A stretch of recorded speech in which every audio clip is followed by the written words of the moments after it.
నీ లైఫ్ ఎలా ఉండాలనుకుంటున్నావో అలా ఉండు. ఒక రోజు ఉంది, అందరు అక్కడికి వస్తారు. ఎక్కడికి వస్తారు? న్యాయపేట ముందుకు అందరు వస్తారు.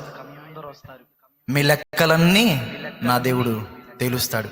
నా లెక్కలు, మీ లెక్కలు, అందరి లెక్కలు ఎక్కడ తేలుస్తాడు ఆయన? అక్కడ తేలుస్తాడు. ఈరోజు నువ్వు గుర్తుపట్టు, సరైన తీర్మానం చేసుకో. నువ్వు ఎటువైపు ఉండాలనుకుంటున్నావో ఈరోజు సరైన తీర్మానం చేసుకో. మొదటి విషయం అండి, నువ్వు ఎటువైపు ఉండాలనుకుంటున్నావో అటువైపు అనుసరించు, అటువైపు ఉండటానికి ఇష్టపడు. నువ్వు దేన్ని చూస్ చేసుకుంటావో దాంట్లో ఉండటానికి, దాంట్లో స్థిరంగా ఉండటానికి ఇష్టపడు. మొదటిది, నువ్వు దేంట్లో ఉండాలనుకుంటున్నావో, నీ జీవితం ఎలా ఉంచుకోవాలనుకుంటున్నావో దాన్ని నువ్వే ఎంచుకో ఈరోజు. హల్లెలూయా. రెండవది, నువ్వు ఏది ఎంచుకున్నా కానీ అది నీకు మేలు అంటున్నాడు నా దేవుడు.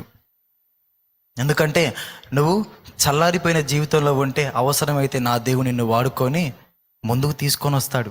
కానీ మధ్యలో ఉన్నావా, అది నీకు ప్రమాదం అంటున్నాడు ఆయన. దారుణంగా తిడతాడండి.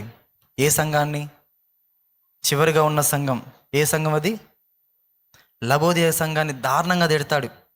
ఒకసారి అది కూడా చదువుదాం అయ్యా. కొంచెం దారుణంగా తిడతాడు. అవన్నీ ఎవరికో కాదు, సంఘంలో అలా ఎవరైతే ఉన్నారో వాళ్ళ కోసం ఆ తిట్లని ఒకసారి చదివాయి. నీ క్రియలను నేను ఎరుగుదును, నీవు చల్లగానైనను వెచ్చగానైనను లేవు.